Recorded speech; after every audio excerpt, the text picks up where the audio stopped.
प्राजक्तासोबत या चॅनलवर आपलं सहर्ष स्वागत. आज मी तुम्हाला पुनर्नवा या वनस्पतीबद्दल माहिती सांगणार आहे. पुनर्नवा काय आहे? याचा अर्थ नावातच आहे की पुन्हा नव्याने आयुष्य प्रदान करणारी, तारुण्य प्रदान करणारी अशी ही वनस्पती आहे. त्यामुळे याचं नाव पुनर्नवा असं आहे. याचे पर्यायी नावं अशी आहेत की पानांच्या आकारावरून क्षुद्रपत्रात छोटी छोटी अशी विचित्र दिसणारी अशी छोटी छोटी अशी पानं आहेत. त्याला क्षुद्र म्हणतो आपण, म्हणजे जास्त उठून न दिसणारी अशी छोट्या छोट्या साईजची, त्यामुळे त्याला क्षुद्रपत्र म्हटलेलं आहे. नंतर त्याच्या प्रकारांवरून त्याचं कान जर त्याची मुळं आणि कानमधलं जे ते लाल रंगाचं असेल तर लोहित रक्तवर्णिता अशी नावं आहेत. नंतर ह्याला दीर्घपत्र, वृत्तपत्र अशी पण नावं आहेत. मंडलपत्रक, कारण की याचा आकार जो आहे पानांचा तो गोल असा आहे, त्यावरून मंडलाकृती म्हणतो, त्यामुळे याला मंडलपत्र असं पण नाव आहे. ह्याला पुनर्भू, वर्षाभू अशी पण नावं आहेत, कारण की हे पावसाळ्यात सर्वत्र बऱ्याच ठिकाणी आढळतं आणि ही एक प्रकारची वेल आहे, ती अशी पसरते पटकन जमिनीवरती, त्यामुळे ही कट जरी केली तरी परत नव्याने पसरते, त्यामुळे पुनर्भू असं नाव आहे. वर्षाभू, बहुवर्षाभू अशी नावं आहेत. तर ह्याला लॅटिन नेम जे आहे याचं ते बोहिविया डिफ्युजा आणि याची फॅमिली आहे निक्टॅगिनेसी. ह्याचे जे आपण दोन्ही प्रकारचे उपयोग आपण पाहूया की बाहेरून कशा प्रकारे आपण वापरू शकतो शरीराच्या, आणि शरीराच्या आत म्हणजे पोटातून याचा काय उपयोग आहे. तर बाहेरून याचा वापर असा आहे की ह्याचे तुम्ही पानं, ह्याचा आपण मूळ, ह्याचं जे उपयुक्त हे आहे उपयुक्त अंग किंवा कुठला भाग आपण वापरू शकतो, तर पूर्ण झाड पंचांग म्हणजे त्याची फळं, फुलं, कांड, मूळ आणि पानं हे पाचही आपण वापरू शकतो औषधामध्ये, म्हणून ह्याला पंचांग वापरू शकतो. पंचांग म्हणतात 5 अंग झाडाचे, तर ते तुम्ही औषधात वापरू शकता. आणि मुख्य करून ह्याचं मूळ जे आहे ते वापरू शकतो आपण औषधामध्ये.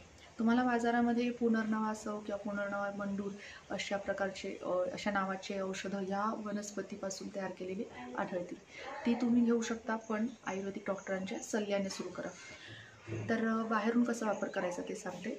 ह्याचे तुम्हाला जर रातांधळेपणाचा त्रास असेल, म्हणजे रात्रीचं फक्त दिसत नसेल, काही लोकांना असे त्रास म्हणजे असतात की दिवसा त्यांना चांगलं दिसतं, पण जसा अंधार पडतो, काळोख पडायला लागतो, तसं संध्याकाळनंतर त्यांना कमी दिसतं किंवा दिसतच नाही, त्यांना रातांधळेपणा म्हणतो आपण. तर अशा लोकांना ह्याच्या पानांचा रस काढायचा आणि तो काजळासारखा डोळ्यांच्या खाली लावायचा किंवा त्याचा रस डायरेक्टली डोळ्यांमध्ये घातला एक वेळ झोपताना तरी छान त्याचा फायदा दिसून येतो. दुसरं म्हणजे ह्या पानांचं तुम्ही ठेचून किंवा त्याचा रस काढू शकता आणि त्याचा ठेचून त्याचं जे पेस्ट तयार करतो आपण मिक्सरमधून किंवा ग्राइंडरमधून तुम्ही पेस्ट करू शकता आणि ती तुम्ही सूज असलेल्या भागावरती, शरीराच्या कोणत्याही सूज असलेल्या भागावरती तुम्ही तो बांधू शकता, लावू शकता आणि कापड बांधू शकता. आणि असं केल्याने एक सूज 15-20 मिनटामध्ये कमी झालेली दिसून येते. आणि तिसरं म्हणजे ह्याचा तेल तयार करू शकतो, ह्याच्या पानांचं, ह्याच्या मुळ्यांचं. तीळ तेलामध्ये ही पानं घालायची, उकळायचं आणि ते गाळून घ्यायचं आणि प्लस थोडंसं उकळताना पाणी घालायचं, म्हणजे पाण्याचा अंश जाऊपर्यंत ते उकळायचं आणि फक्त तेल राहील, त्याच्यामध्ये या वनस्पतीचे गुणधर्म उतरलेले असतील. ते औषधी पुनर्नवाचं तेल जे आहे ते तुम्ही मसाज करू शकता सूज असलेल्या भागावरती. तुमची सूज बऱ्यापैकी एक कमी झालेली दिसून येते तुम्हाला रोज त्याचं लावल्यानंतर तेल. नंतर पोटातून तुम्ही घेण्यासाठी जसं मी तेल सांगितलं तसं तुम्ही तूप वापरू शकता आणि ते पुनर्नवाधिकृत हे तुम्ही पोटातून घेण्यासाठी सुजीवरती वगैरे वापरू शकता. तर आता पोटातून आपण कसा वापर करू शकतो ते बघूयात. ह्याचा पहिला म्हणजे जर तुम्हाला ही वनस्पती तुमच्या जवळपास दिसते, आढळते, तर तुम्ही ती ताजी वनस्पती तुम्ही त्याचा रस काढू शकता. मिक्सरमधून त्याचे किंवा खलबत्त्यामध्ये ठेचायचे आणि जरासं पाणी घालायचं आणि ते गाळून घ्यायचं, ठेचून बारीक केल्यानंतर ते गाळून घ्यायचं ती पानं. आणि मग ते गाळून घेतल्यानंतर जो त्याचा रस मिळेल त्याला आपण स्वतःचा त्या वनस्पतीचा रस म्हणून स्वरस म्हणतो, म्हणजे तो रस तुम्ही घेऊ शकता पोटातून. फक्त तो 1 ते 2च चमचे घ्यायचा आहे, अतिप्रमाणात घ्यायचा नाही, म्हणजे 5 ते 10 ml एवढी त्याची मात्रा आहे. तर हा रस तुम्ही तुम्हाला जर कार्डियक अस्थमा असेल, म्हणजे जर पोटाच्या तक्रारी असतील त्यासाठी तुम्ही घेऊ शकता.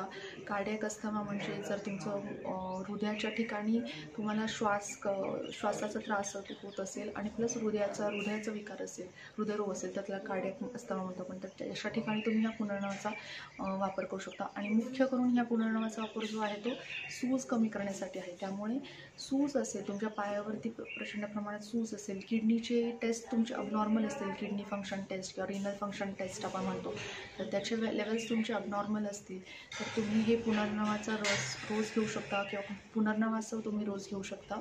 जेवल्यानंतर 1 ते 2 चमचे पाणी मिक्स करून. तर असं रोज सेवन केल्यानंतर ते तुमची सूज बऱ्यापैकी कमी झालेली तुम्हाला दिसून येते. तर आमच्या आयुर्वेदामध्ये भावप्रकाश निघंटू नावाचा एक ग्रंथ आहे. तर याच्यामध्ये पुनर्नवाचं असं वर्णन केलेलं की कटू कषायानुसार पांडुर्णी दीपनी सरा शोभानील शेषमरी प्रणोदर प्रणोत.